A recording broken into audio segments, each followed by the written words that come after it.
I am honored to officially announce that we have awarded the City of Toronto the 14th WNBA franchise. Something is rotting inside the WNBA, and it's not the officiating this time. Two brand new expansion franchises, the Portland Fire and the Toronto Tempo, are supposed to tip off in May. But behind the scenes, both teams are drowning in chaos, leadership is crumbling, and the woman at the center of it all, This milestone in Portland's rich history of iconic basketball moments. Commissioner Cathy Engelbert, is facing the kind of heat that could burn her entire legacy to the ground. And what's coming next is something the league never saw coming. Now, on the surface, this was supposed to be the WNBA's golden era. Record expansion fees, franchise valuations skyrocketing, a $2.2 billion media rights deal that was supposed to change everything. The league went from 12 teams to announcing 18 by the end of the decade. To officially announce that the WNBA is expanding from our currently announced 15 teams to 18 teams over the next few years. Portland paid $125 million for their franchise. Toronto's ownership group, led by billionaire Larry Tannenbaum, dropped $50 million. Cleveland, Detroit, and Philly each paid a jaw-dropping $250 million just to get in the door. We're talking about nearly $1 billion flooding into the WNBA through expansion fees alone. The league was supposed to be entering a new chapter. But here's where it gets dangerous. Because while the money is pouring in at the top, the foundation underneath is cracking wide open. And nobody's talking about it. If you think the WNBA needs to clean house, comment "Fire Engelbert" down below. Let's go. Let's start with Portland. The Portland Fire was supposed to be this triumphant homecoming story. Portland Fire. Now, many of you may remember that the Portland Fire was the 3-year tenure, joining the league in 2000 and folding after just a couple seasons. The original Fire played in the WNBA from 2000 to 2002 before the league folded them. 20-plus years later, Ray J Sports, led by Lisa Bothal-Mirage and her brother Alex Bothal, paid $125 million to bring a team back to the Rose City. Over 10,000 fans put down season ticket deposits. The city was ready, the Moda Center was locked in, the energy was electric, and then everything fell apart. In April 2025, the franchise made its very first executive hire, Inky Sun, a former chief administrative officer of the National Basketball Players Association. Portland's ownership called her the ideal person to build a solid foundation for our franchise. Less than 3 months later, she was fired. Gone. No explanation, no press conference. Ray J Sports wouldn't even comment, hiding behind the classic corporate deflection. As a matter of company policy, we don't comment on personnel matters. Think about that for a second. Your franchise's very first employee, the person tasked with building the entire operation from scratch, is shown the door before the team even has a name, a logo, or a general manager. That's not growing pains. That's organizational malpractice. But here's where it gets even messier. Reports from the Oregonian describe the rollout as rocky with significant growing pains. And here's the kicker. The Bothal family doesn't even live in Portland. They're based in Southern California. The managing director who oversees both the Fire and the Portland Thorns operates out of Sacramento. So you've got absentee ownership running a brand new franchise from 1,000 miles away, with no president, no GM, no coach, and 10 months until tip-off. It's like trying to build a house during an earthquake while the architect is on vacation. Now let's cross the border to Toronto. The Tempo were supposed to be the crown jewel of WNBA expansion, the first ever franchise outside the United States. Canada's team. Serena Williams as a co-owner. Sandy Brondello, one of the most accomplished coaches in WNBA history, signed on to lead the team. On paper, this should have been a slam dunk. But even Toronto can't escape the chaos. When the Tempo unveiled their inaugural jerseys in December, when you look at a lot of the other WNBA jerseys, many of them have very visible, large logos on the front of their jerseys. Fans didn't celebrate. They revolted.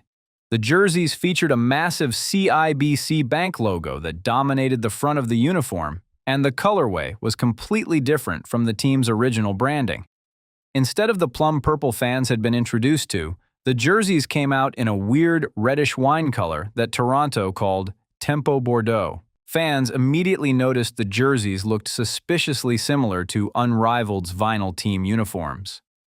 Social media lit on fire. One fan wrote, "So we just copying Unrivaled like we're not going to notice?"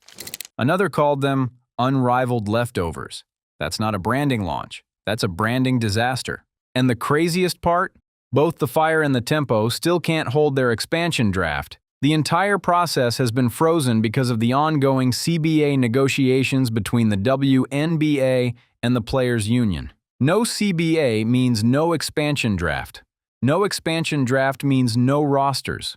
No rosters means these two franchises are flying blind into a season that's supposed to start in 3 months. Think about that. 2 cities, hundreds of millions of dollars invested, thousands of fans waiting, and neither team knows who's going to be on their roster.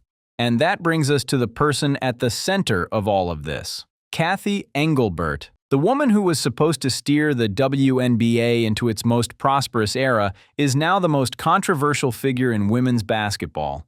The CBA negotiations have been a disaster. Players opted out of the previous agreement over a year ago, demanding a bigger slice of the revenue they've been generating.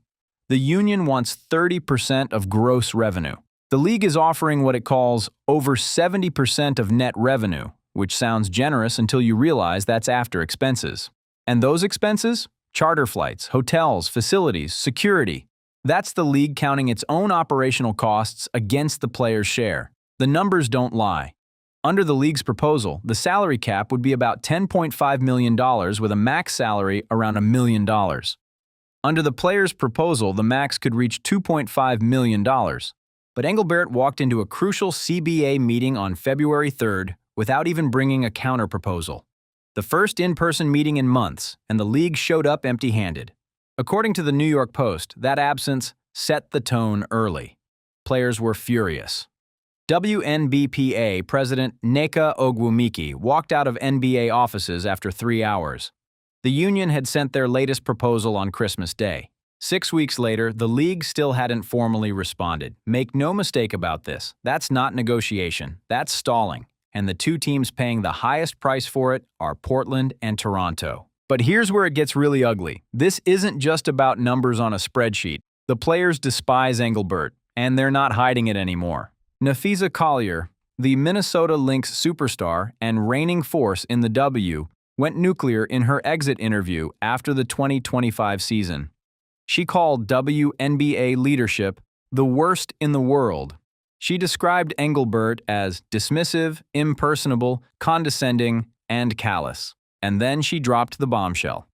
Her response was, "Caitlin should be grateful she makes $16 million off the court, because without the platform that the WNBA gives her, she wouldn't make anything." According to Collier, in a private meeting in February 2025, Engelbert told her that Caitlin Clark should be grateful she makes $16 million off the court, because without the platform the WNBA gives her, she wouldn't make anything. And it didn't stop there. Collier claimed Engelbert also said, "Players should be on their knees thanking their lucky stars for the media rights deal that I got them." Let that sink in. The commissioner of a league built on the backs of its players allegedly told one of its biggest stars that the players should be grateful for crumbs. Engelbert denied the comments, calling them inaccurate. I want to take a moment to address some important conversations happening across the WNBA, including remarks made earlier this week by Nafisa Collier. But the damage was already done. Caitlin Clark herself backed Collier, saying at her own exit interview, "I have great respect for Fee, and I think she made a lot of very valid points." Aja Wilson, the league's MVP, echoed the same frustration. WNBA legend Candace Parker revealed she's never once received a text, a call, or even a congratulations from Engelbert in her entire career. Not for her jersey retirement, not for the birth of her child, not for her broadcasting deal, nothing. Parker said Adam Silver sends Christmas gifts. Engelbert sends silence. That's not leadership, that's contempt. And here's what truly terrifies the WNBA front office. Follow the money. Golden State paid $50 million to enter the league. Toronto paid $50 million. Portland paid $125 million. Then Cleveland, Detroit, and Philly each dropped $250 million. That's over $975 million in expansion fees alone, nearly $1 billion. And where is that money going? Here's the thing about the WNBA's ownership structure that most people don't know. The NBA owns 42% of the WNBA. Individual WNBA team owners hold another 42%, and a 2022 investor consortium holds the remaining 16%. When expansion fees come in, the NBA's share and the investors' share don't get diluted. Only the WNBA owners' portion gets split. So the NBA is collecting expansion revenue on an asset it barely invested in growing for 25 years. The players built this league. Caitlin Clark, Aja Wilson, Breanna Stewart, they're the reason those expansion fees went from $50 million to $250 million in 2 years. And the players don't see a dime of it. Nneka Ogwumike said it best, "It's interesting that there's a $250 million expansion fee, and there's no openness to have that be reflected in revenue share that goes to the players. That's not a negotiation tactic, that's a moral argument. And the league has no answer for it. Now, we've covered the facts, we've covered the numbers, we've covered the player revolt, but insiders say there's something even deeper going on behind closed doors. Sources close to the situation whisper that Engelbert's expansion strategy wasn't about growing the game at all. It was about inflating franchise valuations to make the NBA's 42% stake look more impressive on the books. Think about it. Every new franchise that pays $250 million raises the perceived value of every existing team. The average WNBA franchise is now worth $269 million. The Valkyries are valued at $500 million after one season. The Indiana Fever, Caitlin Clark's team, sits at $335 million. This isn't organic growth, this is financial engineering. And the players, the very people who made these valuations possible, are being told to be grateful for a max salary of $249,000. Some insiders have even speculated that the rushed expansion, 6 new teams in 5 years, was deliberately timed to give the league leverage in CBA negotiations. More teams means more roster spots. More roster spots means a bigger talent pool. A bigger talent pool means players have less bargaining power because there's always someone else willing to take their spot for less.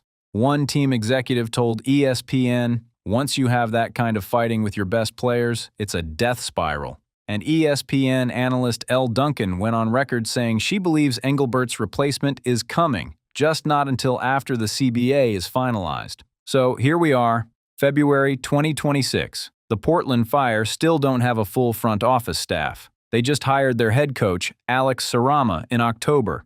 Of Portland Fire history. And before I start by thanking everyone who made this possible, I want to express just how excited I am to be here.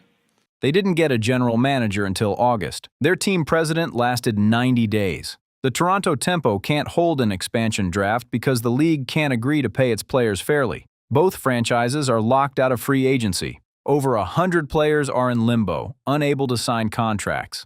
The 2026 season is supposed to start in 3 months, and the league showed up to its most important negotiation without a single piece of paper.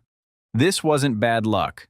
This wasn't growing pains. This was a league that prioritized cashing billion-dollar expansion checks over building a functional product. This was a commissioner who told her best players to be grateful while pocketing their revenue. This was corruption hiding behind a growth narrative, and every single player in this league knew it. This isn't just about Portland and Toronto anymore. This is about the soul of women's basketball. If the CBA collapses, if the season gets delayed, if these expansion teams stumble out of the gate because the league was too busy counting expansion fees to actually support them, the fallout won't just hit the boardroom. It'll hit every little girl watching from the stands wondering if this league actually cares about the people who play in it. The Players' Union authorized a strike vote in December. Kelsey Plum said everyone understands what's at stake. Natasha Cloud was even more direct. It would be the worst business decision of any business to not literally pay the players that make your business go. And she's right. Without the players, there is no WNBA season. There is no billion-dollar expansion. There are no sellout crowds in Portland. There are no jersey reveals in Toronto. The WNBA is at a crossroads, and Cathy Engelbert is standing in the middle of the intersection holding a match. The question isn't whether change is coming. The question is whether the league will survive it. Because make no mistake, what's happening right now isn't just a labor dispute. It's a reckoning. And the Portland Fire and the Toronto Tempo are living proof that when leadership fails, everyone burns. Do you think Cathy Engelbert should be fired? Let us know in the comments. And if you believe the players deserve their fair share, comment "pay them what they're owed" down below. Like, subscribe, and turn on all notifications so you never miss out. Click the video on the screen and we will see you in the next.